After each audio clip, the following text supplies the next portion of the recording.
And welcome everybody. Having some technical difficulties, obviously. Gonna have to switch around some of this stuff. And put me there, put me down here. And Beard's there. Gonna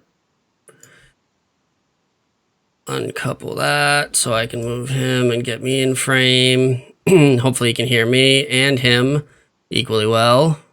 Beard, how are you? Hi, how are you? Sorry for all the technical difficulties, everybody. Sorry for being late. And yeah, we're just kind of rolling with it right now because my microphone didn't seem to want to be cooperative. But we are here in celebration of Mental Health Day, which was, I believe, yesterday. And so we're going to be here talking a little bit about that. And I brought my good friend, Mr. TrustedBeard, along to talk about his mental health. And I'm sure I'll pop in there with a few of my anecdotes as well on the subject. But how are you doing this wonderful Sunday, Mr. Beard? I'm good. Thanks for having me. Yeah, excited. I honestly took a little bit of time out yesterday, kind of just to spend some time on my own mental health as well, in honor of the day. And yeah, all well. All's good. Thanks for having me. Awesome. Glad to hear that. And just to jump right in there, would you mind enlightening us on what you actually did to help yourself mentally yesterday? So last night I went over to I live right by the Everglades, so I drove down to the Everglades, right along the border there, and then parked the car, got out, grabbed a blanket, laid out, and watched the sunset. Very Just nice. laid down, closed the eyes, watched it go down, and kind of just relaxed there. Definitely kind of put me at ease a little bit for the day, and woke up feeling nice and refreshed today.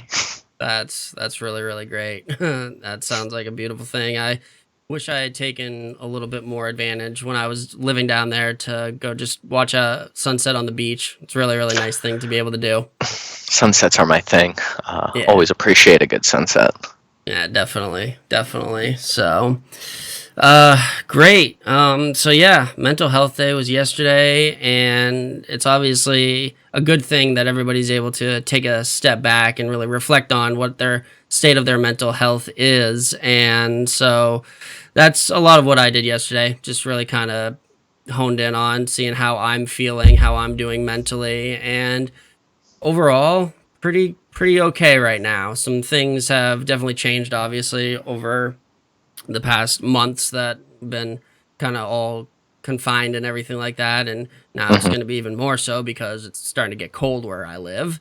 But that's going to be okay. Gonna just deal with it and move forward. I suppose I could get into some more of the wintertime things, but we're not really here to talk about me. We are here to talk about you. So let's jump right in and go with, your how do you feel, or, describe your childhood and how it may have or did impact your mental health now. Um, I mean, like in my opinion, I guess it kind of, a lot of like what I think and how a lot of my beliefs kind of just come from like the core belief that, the way you're raised is kind of, everything. It really just affects and shapes who you are as a person. Um, I was fortunate. I got to grow up in the Hamptons. Um, and it was a very safe environment, very, I guess, wealthy and affluent, and there was, nothing ever there to, you ever had to worry about. You could leave your house unlocked, you could leave your car unlocked. My dad would leave his keys in the ignition with his windows down, and come back an hour later, and nothing ever happened because it was just, you could leave your bicycle outside unlocked all day anywhere, and nothing will ever happen to it. And so I was fortunate to grow up in an environment so safe, so beautiful too. So I really learned to appreciate those kind of aspects of life. And whether or not everybody was, friendly or not, everybody kind of there, I'm sure people worried about money and stuff, but just because as a child you don't get to see all that stuff, so it wasn't like there was any ghettos or there was any bad areas or there wasn't anything you had to worry about. So I was just, it shaped that opinion and that viewpoint, which led up to like where I am today, on how I've acted, how I've treated people, how I've viewed life, and viewing the good in people all the time, and not having seen the bad until I go off to college and make my own mistakes. So I was very fortunate in that respect, to grow up the way I did. I also had two very loving parents, and I, had my own problems there, my own issues with my parents. But they were there. They were always there, and they were always willing to do whatever it took, to make sure my needs were met. I was an only child, so in a small town, in a very small town with one traffic light, and my one and only friend was about 10 miles away, so I hardly ever saw him. So I grew up alone a lot of the time, kind of like doing my own thing. But I had two very loving and supporting parents. Now they may have not gotten along themselves, which also you know again, all, and just to bring it back, like, this all shapes into who you are as a person. And that's given me mental health issues, mental issues, when it comes to relationships, girls and stuff like that, because my parents did not have a healthy relationship. I definitely had a healthy relationship with my parents, but it wasn't the typical white American suburban kid with two parents, and they both go to work, and they all, love each other, and you have brother and sister. It appears that way to most, but no matter the situation, no matter, where you are in life, there's always issues, and we definitely had some major issues in my family. My mother was very big into schoolwork. She was raised in that typical, 1950s, 60s, American family, reserved, the typical family. Whereas my dad was an Italian family who, I mean, we don't even know if my grandfather and my grandmother are still married or were married, or how many times they divorced. So, you can only imagine that kind of household. So two very different family styles, meeting, and produce some differences in opinions as things progressed in my life. But they both did love me very much. And that's something, that definitely kind of shaped who I am.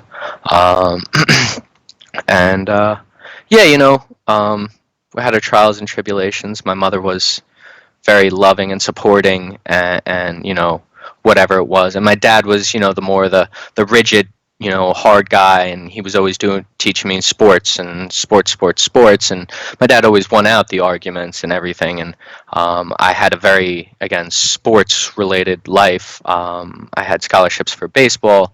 I had scholarships for wrestling to go to college. I did do wrestling in college for a little bit, but I was sick of losing weight. So my life was just sports, dedicated around sports. And my mom promoted the scholastics and the schooling, and I did well. I had like a 4.3 weighted GPA. I got into the National Elite Scholars Program and all that stuff in college. But I grew up sheltered. My dad was my baseball coach, had a wrestling coach, had a wrestling mat in my basement. All throughout high school, 7th, 8th grade, I was on the varsity wrestling team, get my butt whooped a lot.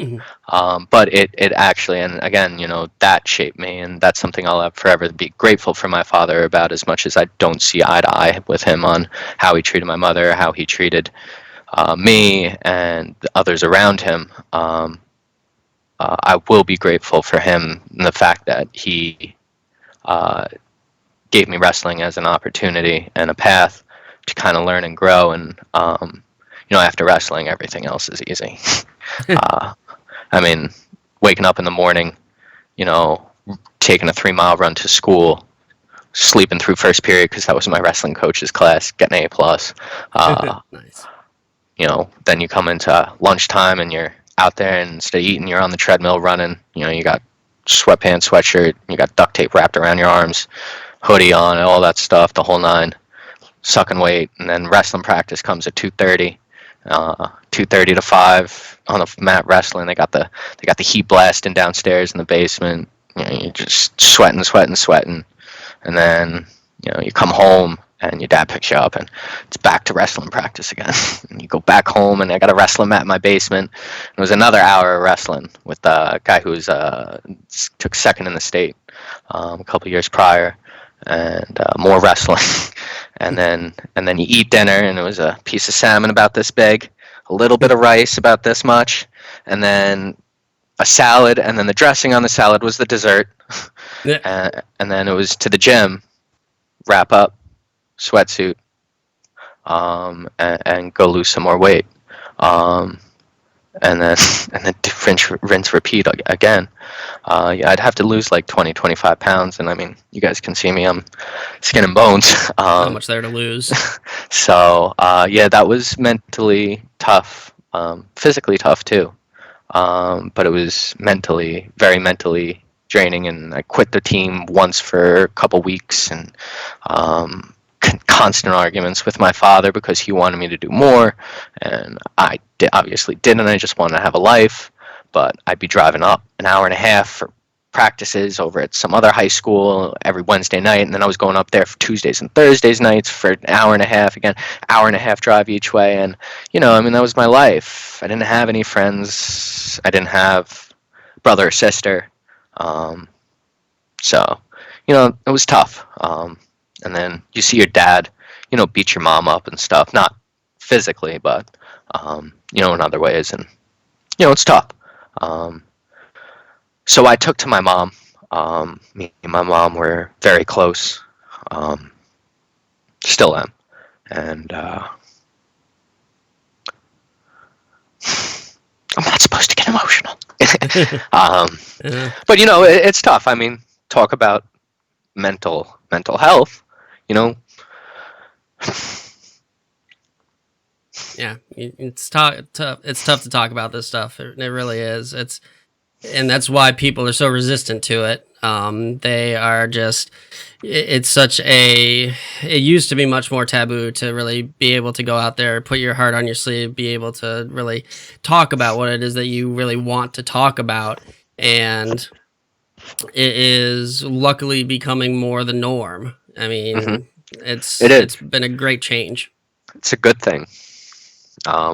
You see others out there, who go through crap, whether it's, and especially in the gaming world, which I'm sure we'll get into in the subject I actually want to kind of talk about. But you see others go through some BS, and you really you don't want others to go through what you've seen people go through, or what you go through yourself. And, it's sad to see people make mistakes that they make. So, the opportunity I was afforded now to fast forward to today, all that stuff I did, all the training I did, all the weight loss, and all the baseball, everything I've gone through, all the headaches, the BS with the family, whatever it is, like being on my own, also not having to rely on anybody else, and being, the sole person, nobody else, it's me. So, being able to go through that and fast forwarding to here, creating TFR, having gone through, I think I counted 600 people, and still coming away with 150 solid, actual good people. And you see the assholes that come and go, and, they do damage. They do damage to these good people, and that's why, I think I created TFR, or at least took over, wanted to take over, create my own thing, whatever it was, and to kind of give people a safe place, to go. And I think that's why Mizzy has created Gamers We Care. The good people need to stick together, and you got to make sure that kind of happens. And hopefully I'm a leading force in that, and I want to continue to be. So I don't know where I took that as I rambled, but here we are. Here we are indeed. So it is, yeah, let's kind of get into the gaming aspect of everything. And I had a podcast a little while ago with a guy from 30th, and we talked about the mental toll that even just being in a platoon can put on somebody, whether that's good or bad. But you've told your story of how you came into leading TFR before, but moving forward, do you find yourself more excited for the future or kind of scared of it almost? For the future of gaming or future of TFR? Let's go with TFR first, and we can talk about gaming in general. The only reason I guess I would be scared is because I don't see anybody that could fully capable of running it. I see the pieces there and I see people there, but and combined in a combined effort for sure. But in my opinion, in my view, there's only one leader. Whether it's the president of the country, a CEO of a business, whatever the case may be, there's one person that kind of needs to control and run everything. I mean, that's just my view, and again, call me wrong, we can debate that all you want, and I'm happy to change my opinion eventually. But it's worked well for us here. And, there are people that probably can or maybe willing to, but I don't know if they have all the necessary tools. I'm not necessarily scared for the future because there's only one thing about TFR, though, that it's a great place to play games with great people. So as long as we stay true to that, and the people stay friends and they continue to play with each other, that's all that really matters. But for the future of TFR, yeah, I mean, you're going to eventually need somebody to kind of take over and run it, whether it's Mizzy, who handed it down, I guess now to Wick, or whether you have Aberbear there in Scion, or you have me here in TFR, eventually, I do need to get a life, a different life, and not saying this one is bad at all, but somebody eventually kind of needs to step up and take over, and that's the same with any platoon, and I mean it goes anywhere with any clan, so if you can instill certain beliefs or certain values in a group, in a people, and you can find the right people for the job, which I think I have, I don't think I even need to be there for it to survive. It may not run as efficiently or smoothly and stuff, but it'll survive for sure. And I think there's somebody in there that would definitely try and step up and make the same mistakes I did, because how many mistakes did I make throughout the whole course of things? I mean, countless mistakes, building, rebuilding, and then rebuilding again. So and then but no, I mean, I'm not too concerned for the future. I think, as long as the people have learned, have grown, have, become better people, whether it's to others or to the group they're with, have made friends, as long as they think positively back on this experience, I've done my job. I would just like to kind of reach out to more people and affect more people in a positive way. With regards to gaming, I don't know, because I was just thinking about this before the cast here. Video games are like the Wild West. Like that PlayStation chat, those chat rooms are the Wild West. It's the last untouched frontier of everything, right? Like, there's no regulations. I mean, God, we're in like the September 11th bombings, like, conducted half on like PlayStation, where they were talking through it. I mean, there's no regulation. There's no distinction between a 10-year-old or 8-year-old getting on versus a 55-year-old. I mean, hell, we have a 14 and a 55-year-old in the clan. So it's am I concerned for the future of it? Yes, I am, because there's nobody here to run the show. There's nobody. There's no president. There's no social aspects of it. There's, you get in a party chat and you hope for the best, and who the hell knows what's in there.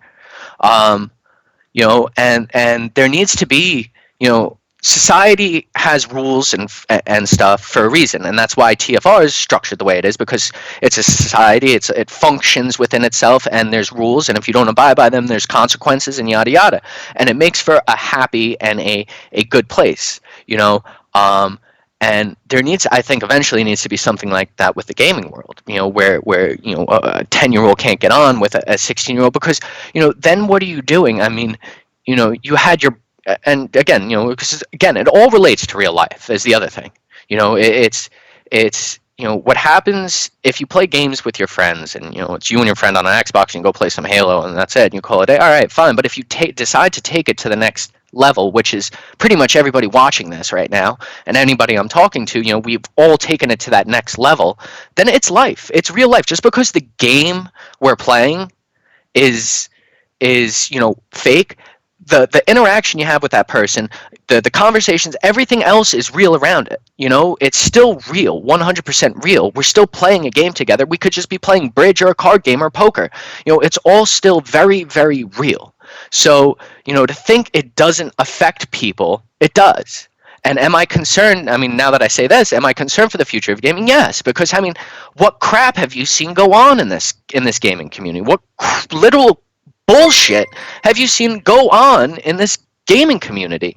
I mean, the countless things, the backstabs, the relationship bullshit, the I mean, just the negative attitudes, you know, just people being assholes. I mean, you get the privilege to meet so many wonderful people, but you also get the privilege to meet so many assholes, and they take and have a negative effect on your well-being, because it's, like I said, you know, it's real life. Don't tell me when you shut off that PlayStation that you're going to get off that PlayStation, not think about that conversation you just had, or that guy who is just calling you out and telling you you're an asshole. Don't tell me you're not going to take that into real life or into your real world. If you have a girlfriend, you might be, you know, when you shut off the game, you might be a little bit more agitated when you walk in that room, and she's going to wonder why. Like, yes, you carry this stuff into the real world. So yes, I am concerned for the future of video games, and I'm more concerned about the future of party chats and everything that goes along with that, because it's real life interactions, and you do have an effect on people, and you can ghost them in 1 second, and it's over and done with. And, you know, I've had just whether it be girls, whether it be just a friend, you know, somebody I cared about, you know, just an actual, you know, single person. I'm not going to say a name, but, you know, a single person who we've shared great experiences with, I've known for well over a year and a half, just all of a sudden ghosted me. We're friends on Instagram, messaged me, still hasn't reached back. I hope he's okay, but, you know, the point is not, you know, he's a bad person or anything like that. The point is, it affects me. It affects my mental well-being, because I spend time thinking about him, and I hope he's okay, because I know he was going through some stuff. So yes, it does affect you, and yes, I am concerned, very concerned about the future of gaming. Yeah, definitely. 'Cause any type of interaction that you're going to have with a person, whether it's in person or online, is going to affect you in some way, negative or positive. And I just try to always get more positive interactions than I do with the negative. But sometimes you take a lot of L's a few days in a row, and it doesn't seem like you're ever going to be able to dig yourself out of that ever again. But you eventually get a W, and it kind of steamrolls through there. So, you know, and just in my own opinion, I think that you've really hit on a really interesting point about the party chats and Discord, especially. I mean, talk about wild, wild west. Discord is and it's being co-opted by so many other things other than just gaming. I mean, there are family Discords, there are political Discords, there's Discords dedicated to pretty much any type of subject you can imagine out there. So it's an amazing thing that we have this communication device at our fingertips to be able to talk to people. You gotta always be mindful of who you're talking to, because, you know, me and you, we can see each other. You know, I can see you, you can see me. We're real people. There's been several times in my gaming career, and I'm sure in your gaming career, that somebody comes in and acts one way, but then down the line you find out they're a completely different person because they're, really good at what they do, whatever it is that they do to make you believe them. Um, and so that's just an unfortunate side effect of this great community that we really can have, whether it's, PS4, Xbox, PC, all of that is part of it. And it's becoming even more integrated with the advent of crossplay. And Hmm. it's only going to get into a more homogenized state than it currently is. And I am extremely excited for that, but also very wary at the same time. So I think Hmm. we got a lot of this similar viewpoints on this subject, definitely. Yeah. Kind of just going back on that there. Again, this is, it's essentially, it's real life because we're we're making, and in fact, it's even more than real life because we're now not only having the opportunity to meet the people next door to you, your next door neighbors, or the people in your town, or the place you travel to, you're getting to meet people all over the world. And, this is not only like something concerning, like, this is an opportunity. I think, I mean, I don't know if it's a government or whoever, but like the world needs to realize that there are kids now, right? We're all younger people, and we're integrating throughout the world now. Whether it's the guy from India or the guy from Africa, wherever the heck you are, like, we're now making friends across the world and across the globe, and it's just such an important time now in I think, and it's unrecognized too by anybody who's older, who doesn't play video games, who doesn't realize it. This is an opportunity that I think, like, the world needs to capitalize on, and I think it'll slowly happen. So, but at the same time, and again, like, bringing it back here because that's what I want to say, was, because it's so intertwined and everything, you realize no matter where you go, one bad apple spoils the bunch. There's always bad eggs everywhere. Whether it's in real life, whether it's your, guy down the road, whether, again, it's somebody, there's just bad people everywhere. It's a bad police officer if you want to bring it into today's standards, right? It's a whoever it is. There's always one bad person that spoils the bunch, and that's why you can't ever let them take over. It's the same concept of light versus dark, or good versus evil, whether it's Lord of the Rings, whatever you want to look at. You can't let the dark take over, and that's why I just, like, again, like, I've promoted other platoons, when we're in the battlefield, and I've made sure I'd help them grow because they were, from what I've seen, good people. And it's about creating a federation, a group of good groups out there, right? Not the toxic MLB chat and Discord, and letting that run rampant. You can't have that, and you can let them be over there by themselves. But there's a fight here between good versus evil in this gaming community, and you can let it go one way or the other. And I mean, I'm on that fight to make it right, and there's others out there that aren't, and I mean, that's what we struggle with, and like you said, as it becomes more and more intermingling, whether it's crossplay, whether it's all this stuff, we have an opportunity and it needs to be seized. And I just think it's so very important right now that we can shape, the future of the world. And I don't know. So, yeah, crossplay homogenization. It's a good word. But it's a really, like, I don't know, I see it from a different perspective, this whole thing, and it's just, you got to do the right thing, because you don't do the right thing, people are going to get beat up, people are going to get hurt, people are going to have bad experiences. And whether it's a relationship where a guy's doing crap with a girl and all that stuff, whether it's one guy trying to stab you in the back and take your platoon from out from under you, and your comp team trying to steal all your guys, like, or whether it's some guy from another country who you invite into a party chat, and you're in America and he's from another country, and it's his first time ever meeting somebody from that country, give him a good opinion, be do the right thing. It's about doing the right thing, and there's just not enough people in this world that do the right thing. And you see the hurt they cause. And in my specific position, with how many people I've seen, how many people I lead, you see the pain and the suffering. And bring it back to mental health. Like, you go through that. I go through that with them. There's no ifs, ands, or buts about it. I feel that pain with them every step of the way. And it's tough. It's fucking tough.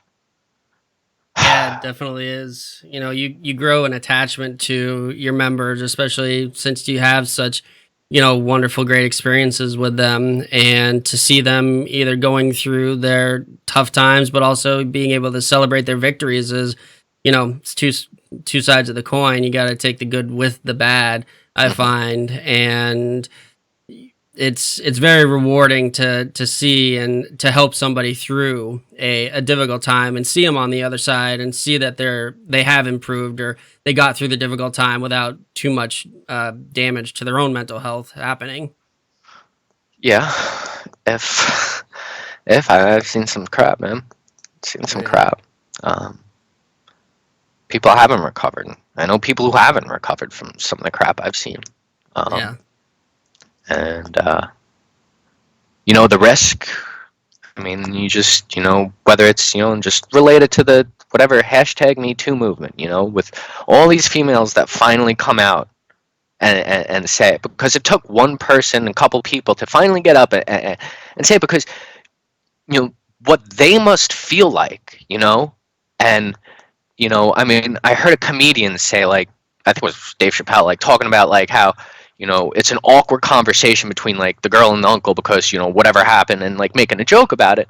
Of course he's a comedian, fine, but I mean, you think about it from like that point of view, like, what must she be thinking if like some crap like that happened? And I dated a girl who had stuff happen to her like that, and like it changes them mentally. It affects them mentally. Every experience in your life affects you mentally, and if you invest time gaming, that will affect you mentally, and you need to put yourself in a good position, in a positive experience rather than a negative one. And I mean, again, that's what this is about. That's what Gamers We Care is about. That's what TFR is about. That's what that's what I'm about. But I'm about real people. I'm not about fake people like you brought up before. And there's a lot of them out there, and they're in an opportune position, like you said. You can see me, I can see you, but all it is a voice on the headset here, and that's it. And I can be whoever I want. Hey, I could be TrustedBeard. How you doing? Hey, all right, let's go play some games. I mean, whatever I want, and I can fake it the whole way through. But and people do, and that's why I mean, my personal rule, and maybe something you all should take out there with you, is 3 months. You got to play with somebody for 3 months before you really find out a little bit about who they are. And, I mean, trust me, I can fake my way through a lot of stuff, including in the bedroom. No, I'm just kidding. But, you never know. You never know. But, and it's that unique position where, you don't know what that person looks like, and the only thing you get to hear is who they are as a person, and that can create a great relationship if they're not lying, if they're not being fake. And for you girls out there, because again, like, this part just goes to those girls, because it just seems to be more of an issue with that. Like, I'm sorry, you can't trust them. I've seen too much happen. They're just, you don't really know somebody until, you've really spent, and that goes the same in everyday life. And again, it always comes back to everyday life. You don't know a guy, all of a sudden he changed, right? And what happened? He changed. That's because he was being fake the whole time because he wanted to get you in bed and sleep with you, and then boom, he changed. It's like, That's the real don't. That's the real. Yes, like, I mean, I'm a man too, like, I mean, we are guys, so I know how they think, and It's just, you never really know. And there are good people in this world, but there are a lot of bad ones, and there are a lot of fake people. And it's just something, we need to be aware of. And you need to surround yourself with the right people. I don't know who said this to me, but you are your friends. You are your friends. No ifs, ands, or buts about it. And that's why thank God my family doesn't watch this, but that's why I don't hang out with my cousins. Because I'm not them and I don't want to be like them. And I don't want to treat women the way they do. I don't want to act the way they do. I don't want to be selfish the way they are. That's not me. So I don't hang out with them, But those are family. And yeah, I love them and I'll do anything for them if I have to. But do I respect them in those capacities like that's somebody I want to be around? No. To be perfectly honest, no. And I hope my father's not watching this, but in the same aspect there, many aspects of his life I don't respect. I don't, you know?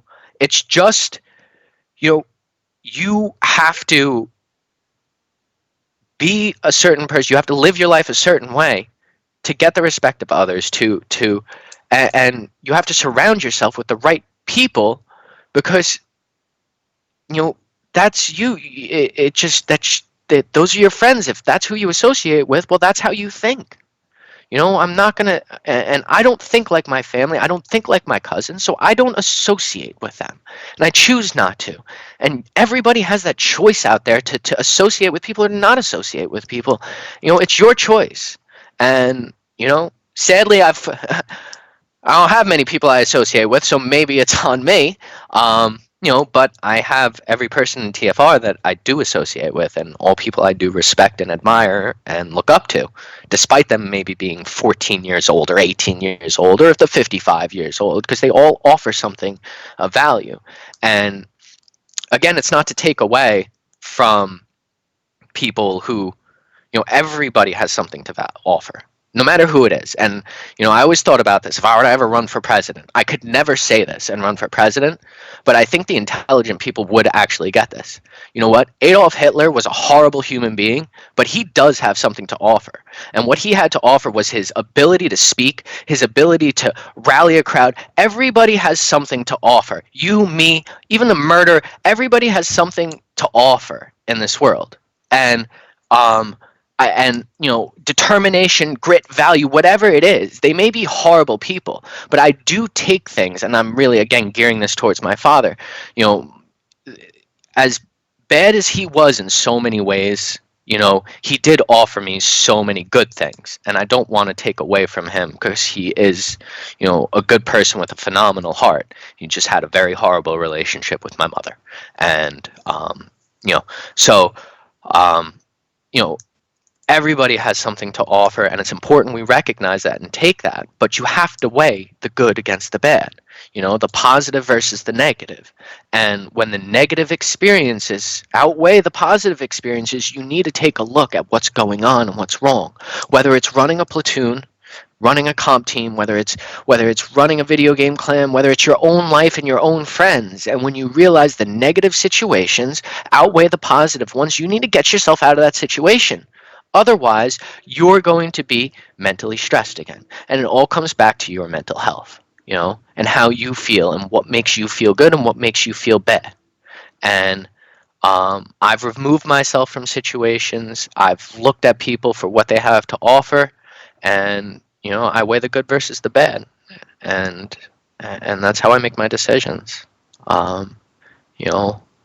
And I try and be as realistic as possible. Yeah, do I get emotional? Yeah, I've already been emotional a few times here today. But I take that step back when you have to, and you make a rational decision on what you have to do with your life. And that should just be in general, and including your mental health, especially your mental health.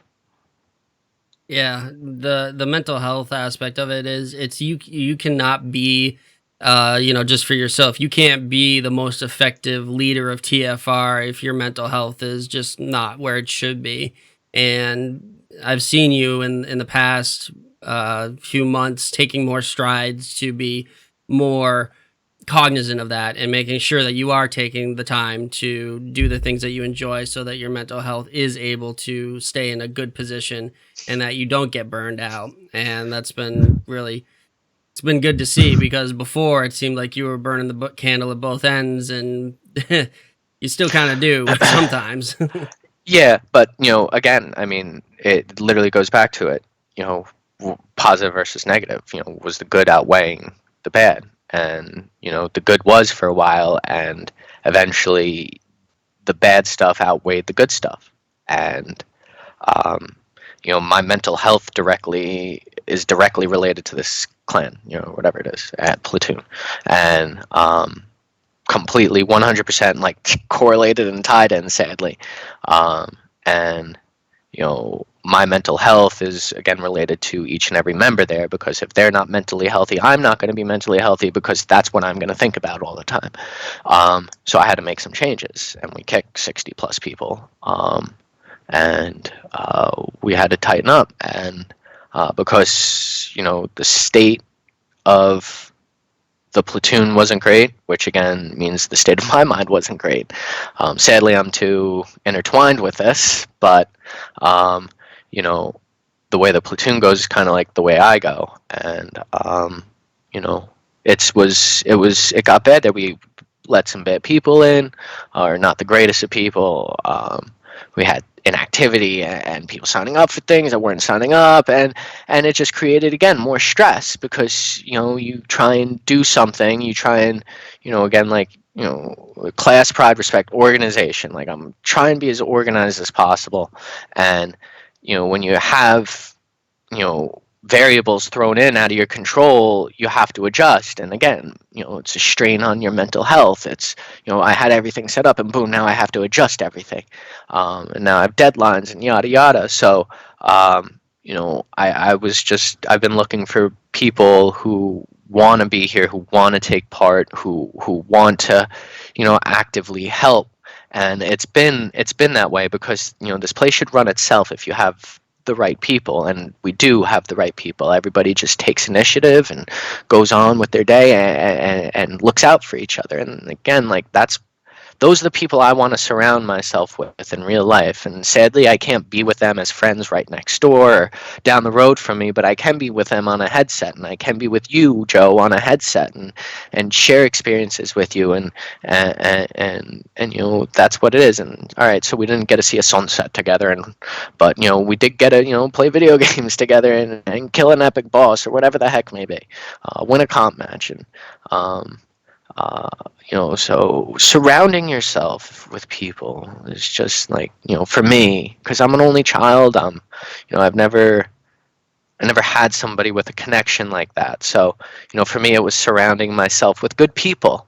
That's what makes me happy. And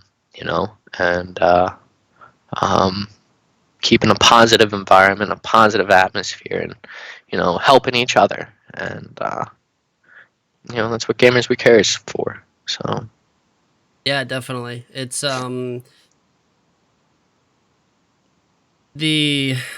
really is about Gamers We Care, and that's that's ultimately what we're doing here. Is we're trying to explain, or you're trying to explain, how mental health is affecting you every day and relating to gaming. And I think that more people need to really look at that and see themselves for how they act online.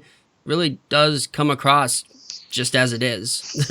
There's you run into those so-called terrible people, bad people, whatever you want to call them, that are out there, and you see that they make an impact on the greater good of the gaming. And it is imperative, I feel, that we as leaders be able to take those people and be like, this is not acceptable, and you're gonna have to move on. And that is not what we are about, or you're about, or I'm about. And being able to see that and move forward from it and grow from it, and maybe put in some other type of I don't know. I feel like I'm rambling at this point now. somebody has to step up. I mean, somebody has to do it. And I mean, that's why I saw TFR going the way it did 2 years or a year and a half, whatever it was. I saw it going a route I didn't want it to go down, and it was either go do my own thing, or which is essentially what I essentially was going to do. So, I didn't want to be a part of that because it was a toxic environment and was getting more and more toxic, and the toxic people were winning out and the good ones were leaving. And somebody has to stand up for what's right and for what's good, and doing the right thing. And, if it's not going to be the person next to me, fine, then it's going to be me, you know? And I mean, it's gonna be Mizzy. She's gonna get up and she's gonna make Gamers We Care, and she's gonna get a podcast going, and she's gonna force me to come and do this, which I very much enjoy, and she's gonna force me to work on my mental health, because little does she know, forcing me into doing this just has improved me as an individual, because now I get to talk about this and I get to be around it a little bit more, and I get to feel like I'm affecting more people, So I don't know if it was intentional or not, but thank you, Mizzy. But somebody had to step up. Mizzy stepped up, we stepped up, and more people need to step up. And, I go through the same shit, we all go through the same shit. Maybe some of us worse than others. Yeah, we'll never be in the same shoes as one another, but we aren't alone. We all go through shit, all of us. And, together we can get through it, whether it's a friend, whether it's your wife or husband, whatever the case may be. We can get through it together. And, just knowing you're not alone, having somebody to talk to is sometimes all you really need. And, and then keep the crap out. You got to keep the crap out. But definitely. And it seems like it's always a uphill battle to do that. Because it's unregulated, it's Yeah. an unregulated environment. There's no rules, there's no laws, there's nothing. So it's the Wild West. It's free reign on whatever you want to do. And that's why, again, like you said in the beginning, first couple questions, am I concerned? Yes, it's a very concerning time. And if they don't do the right things, or people don't take the right steps, I mean, and it's not even that it could go downhill, because will it really eventually go down? No, but I think more than anything, it's not the concern. It's there's an opportunity here that needs to be capitalized on, and I think, I wish and I hope people would see that. But anyways, sorry, that's it. Seize the day. Yeah, carpe diem, indeed. So we've been talking a whole lot about TFR and the things that have happened that haven't gone well, but let's try to flip it around. And what are the things that have gone well? What are some triumphs that you've seen? And yeah, just kind of go on that.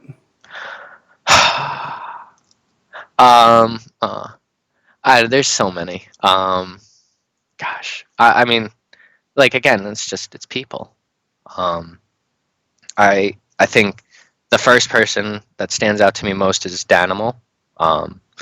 Meeting Danimal at like 18 years old, he was coming from another clan, and he wanted to help build a new upstart clan or something like that. And I don't even remember, because it was so long ago at this point. And then, he was a kid. He was immature. He was, young, but he wanted to help, and I needed help, and he wanted to lead, and we grew and learned together. And again, I was 28 at the time, something like that, 29, 30, and he I got to just watch him grow into somebody who at first was talking shit and being an asshole to people, a little bit toxic and stuff, to somebody who was a well-respected person in the clan because he was a leader. He talked the right way to people. He learned how to communicate. He learned how to write. He learned how to handle people and deal with people, and kind of understand people for who they are, and how to deal with them. And his growth, and the friendship we ended up having, created over it, was just mind-boggling. And I mean, now he's somebody I can tell anything to, and trust anything with.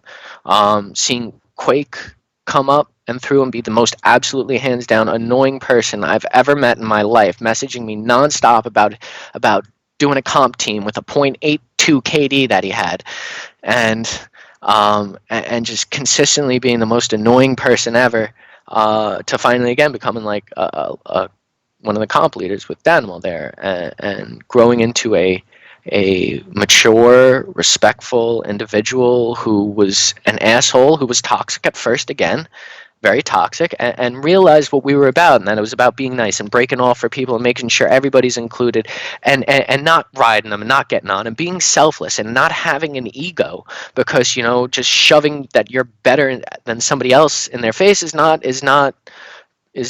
cool. Like, what's the point? You're just going to make them feel like crap. And again, like, if you don't think you're doing it, you are going to make them feel like crap.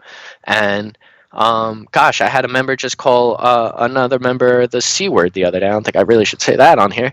And I mean, the guy ended up leaving, the guy who said it, because, I called him out on it. I mean, you can't just be doing that. Whatever it is, there's a different way to approach things, and that's what, I guess that's what my, like, biggest triumph is there. It's the way I've gotten the members to approach certain situations. And it's not, hey, shut your mic off. Hey, would you mind, please, I know you probably can't hear yourself. There's a little echo in your background. Or whether it's, hey, man, like, we don't need to be there. Hey, whatever it is, that selflessness, that good in people, that every time I bring in a new member, it's oh my God, these are the nicest people.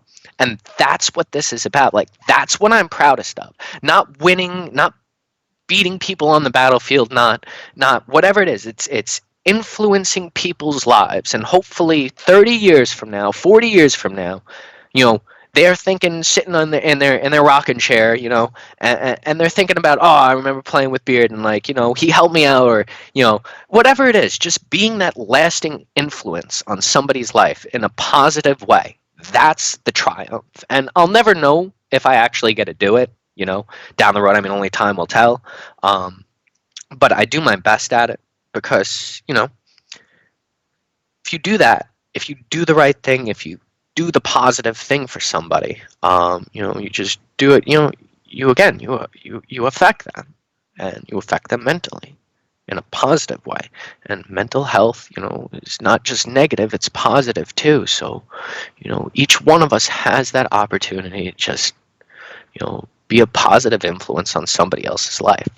And sometimes it just takes extending that olive branch, showing them what it's about, and kind of guiding them, to say, hey, no, we don't do that around here. Hey, we're like this, or this is the way we do things, and people catch on, and then they realize, hey, you know what? I don't have to be an asshole. I don't have to be the toxic piece of shit that I'm hanging out with in all the other groups. I'm going to stay away from them now. I'm going to hang out with the people who do the right thing, who want to, who care, who make sure everybody's involved, whatever the case may be. Who a friend who just calls you up and says, hey, how you doing? I hope you're feeling okay, or whatever the case may be. You were a little upset, it seemed like, on party chat. I mean, that's what it's about. Those are my proudest moments. If I've made friends, if I've helped other people make friends, I mean, that's all. There's nothing else that matters, really. Yeah, it really, there really isn't anything else that matters other than that. We did have Bloody Slayer come in with a comment on the toxicity of comp. He said he plays a lot of comp, but comp doesn't need to be toxic in the bad way that it is. It's just people making an excuse to be assholes. A little bit of banter, rage in the moment, etc. But there's really no excuse for always being that toxic person, always talking down to somebody. And it's just not, A, it's not going to make you look good, but B, it's also probably going to affect your teammates as well. There's a lot of people that they don't want to deal with that stuff. They just want to leave it behind and just play the game. Because at the end of the day, we're playing a competitive game. Yeah, we make it competitive by our own doing. It's supposed to be a game. It's supposed to be entertainment. I think that a lot of people really lose sight of the video games are entertainment, and you're supposed to enjoy entertainment. And if you're raging all the time, maybe you enjoy that. I don't know. What professional athlete? I mean, because if you want to make a competitive sport, fine, it is a competitive sport, and you can just bring it into baseball, football, whatever the case. What competitive athlete doesn't shake hands after a match? What competitive, only the crap ones, right? Only the ones that, LeBron James walked off the court the other night, right, on Game 3 or whatever it was. Wasn't that a bad look? Didn't he lose respect from everybody else on that? I certainly didn't. I like LeBron James, and that was a bad look. I mean, there's no need for it, no, but you have people who are like that, and I mean, can you avoid it? No. Maybe you can talk to them and try and get them to kind of get on board and realize, I mean, this is a team. It's all team effort. It's all about each other, and about having a good time. And yes, we want to win, and yes, you can be mad when you lose and stuff, but there's no reason to rub people's faces and I killed you 500 times, or you suck and all that. I mean, what's the point? What's the point? I mean, the community's small enough as it is, so yeah, let's just make more and more people stop playing the game. I mean, but B, like, again, like, I mean, it just shows your character. Like, I don't want to associate with you, and that's fine. Like, I mean, you can try, but some people don't change. Some people don't change, and you know what? Like, I don't have to have them around me. And I didn't let them in my T32 mashups when we did them because they were assholes, and they bitched him. Oh, why? Well, because you're an asshole. Why couldn't you join? Because you're an asshole. Like, get the heck out of here, bro. I mean, no, and that's why we find. Bloody Slayer, like, we find the good ones, and yeah, it takes longer. It takes longer. It took me a year to make a good comp team, but it took a year of 8 months of hard work and dedication to find the right guys, to find every single one of those guys that were so selfless and just all they cared about was not their score, not their KD, but did we win? And that was it. And did we play as a team? And man, you had my back. Man, you got that guy who got me. And you know what? It was that one kill that guy only got. But that's what it was about, and that's what it should always be about. It's about the. And yes, it takes longer. It takes much more time. But you know what? I have that team going forward, and they're going to continue to be with me going forward because they're the right people for the bunch, and we don't take the crap, and you don't let the crap in. Yeah, you can have instant success. Good, go take it. Go take your crap players that are might be really good, but they're the biggest assholes in the world, and you'll just see your good guys just leave. And by all means do that, but you can't. And again, like, that's why it's not as easy as, oh, why are there just why they're assholes out there? No, it's you have to have somebody to stand up and fight it.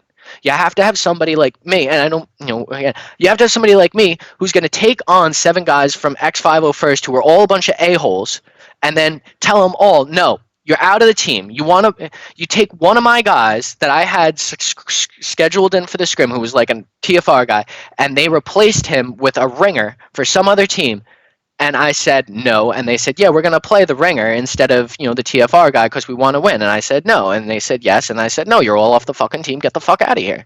Get out. Like, but you have to have somebody who's going to stand up to him and say that, because I didn't have a comp team after that. I also had other members leave my platoon after that, and I almost gave up the platoon after that. But you know what? I did the right damn thing, and I kicked the assholes out of the group. And you guys got to do that too. Whatever platoon leader is watching here, kick the assholes out of your group. They don't deserve to be around here because they're just going to bring you down and every other player down around you. They're going to bring down their mental health. It's just a compounding effect.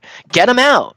Get them out. There's no need for them. But you have to have people who are going to stand up and fight it. You're going to have people like me. You're going to have people like Joe. And most of all, you're going to have people like Mizzy, who are going to go through the painstaking efforts of putting things together like this, putting events together like this to raise money, to do all the charitable donations for the right thing and the good cause. And we need other good people who don't want to necessarily do all that stuff, but who are willing to stand up and get behind the people who are willing to stand up and take lead on it. And we need to do it as a group and as a force. And I can't just stress that enough, because one toxic person is like 10 good people.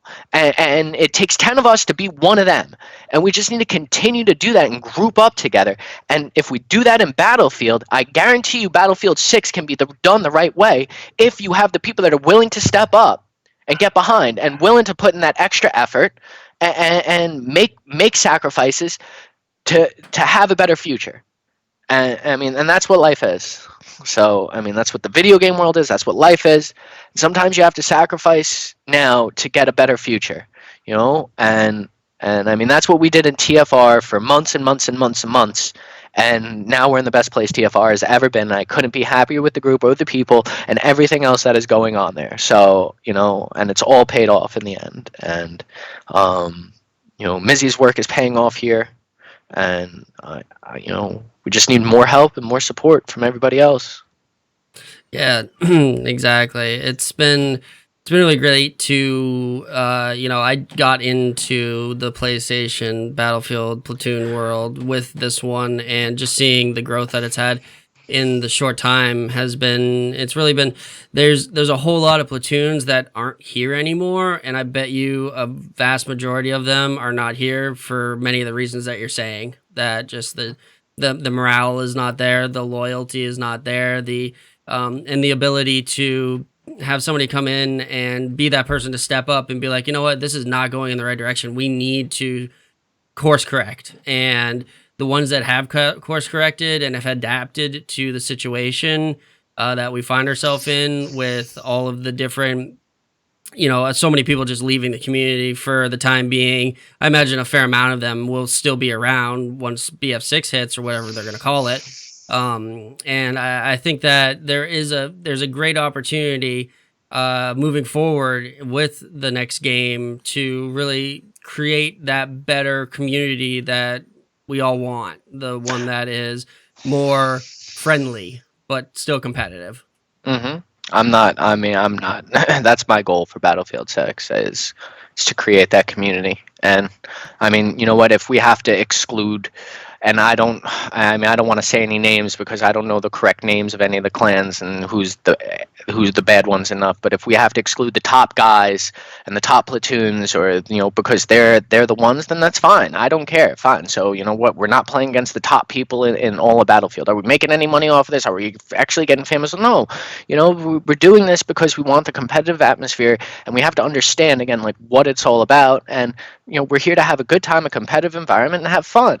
And I will find those people, and I need more and more people, and I'm sure we will get to them, for Battlefield 6. And we will, if I have to put in the extra work to do it, to create a tournament or whatever the heck we got to do for it, we do it as a group, and we can all do it together. And like again, like we need the support of the other good ones, and they just need to speak up, and again, like I said before, we need your support, but like trust me, we're going to give you support too. Like that's what this is about, and I'll always be the one to offer that support first, to extend that olive branch first, because it's somebody needs to always be the first person to take that leap or that step, and try.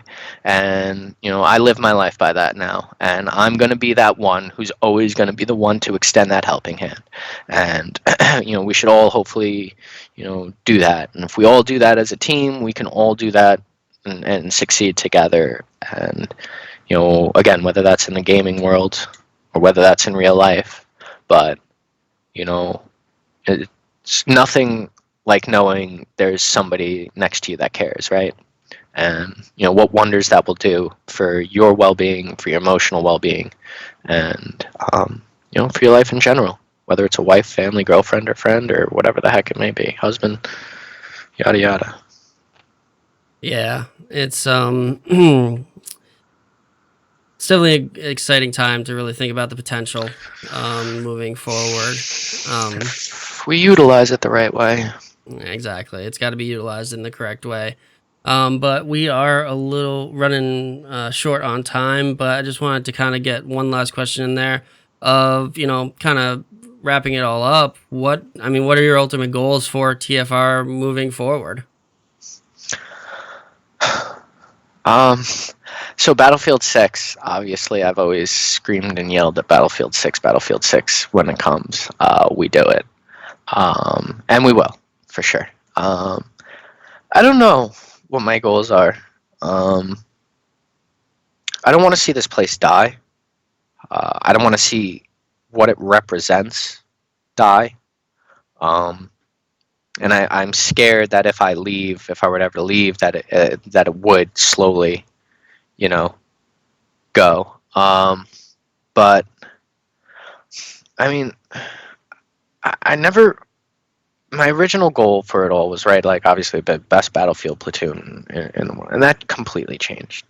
And it was just a great place to play games with great people, and I just don't want to see the family aspect of it die, the interest that everybody else takes in everybody else's lives, the like like I hope that some people go on there and just post like the first thing they do, like when they like, take a picture of food or something like that. It's not post it to Instagram, but like throw it right in like, the TFR chat, because those are the people they want to share it with, or those are the people they want to share their, whatever it is with, whether it's Bags getting married and, like, and showing like the picture of him, getting engaged, like, that's what I want. And that's my goal. That's it, just to keep that family feel and hopefully grow along the way, and get more people involved.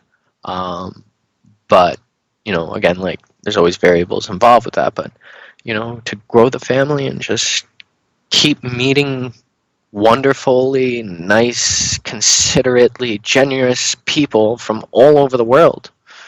And nothing makes me happier than that group of people right there. Yeah, it is a phenomenal group of people that I've come to know and play games with, and it is always a fun time. So that's about our time for today. But just wanted to say thank you very much to everybody for coming out tonight, or this morning, or this afternoon, whatever time it may be you are watching at this, or if you're watching it later on the YouTube, which will go up sometime next week.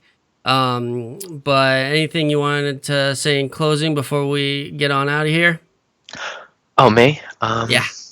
No, thanks. I appreciate you having me, Joe. I guess if there's one thing with life and stuff, with me, it's just try to be realistic, weigh the good and the bad, surround yourself with good people, and yeah, I don't know, just keep fighting the good fight, and together we can do it. If you guys ever need anything, whether it's people watching, obviously my members, please come. I'm here to talk. I'm here to help, and hopefully we can help you be in a better mind state, be positive, and whatever the case may be, come play a game with me. We'll have fun.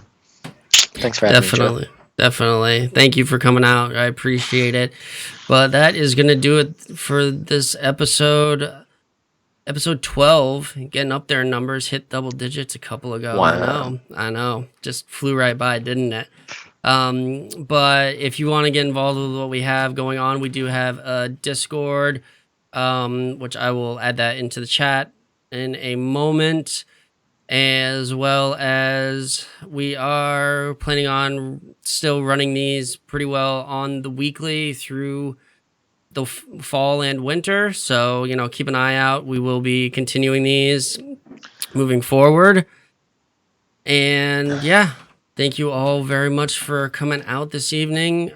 We will catch you next weekend. Later, buddy.